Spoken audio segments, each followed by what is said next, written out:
श्री संत ज्ञानेश्वर महाराज यांच्या 750व्या जयंतीनिमित्त महाराष्ट्रातील आणि जगभरातील तमाम वारकरी भाविकांनो, या पावन पर्वावर एक ऐतिहासिक सोहळा साजरा करूया।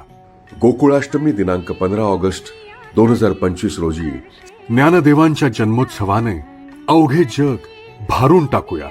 ज्ञानदेवांचा जन्मोत्सव गावागावात, शहराशहरात आणि जगभरात उत्साहानं साजरा करूया।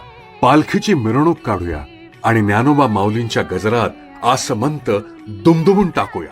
सायंकाळी 5 ते 7 या वेळेत अवघ्या जगात ज्ञानदेवांचा हा जन्मोत्सव साजरा करूया। या पवित्र सोहळ्यात सहभागी होऊन आपण ज्ञानोबांचा, आपल्या माऊलींचा, आपल्या आईचा हा उत्सव साजरा करून त्यांच्या असीम कृपेने विश्व कल्याणाचे दान मागूया आणि साऱ्या जगाला शांती, प्रेम व एकतेचा संदेश देऊया।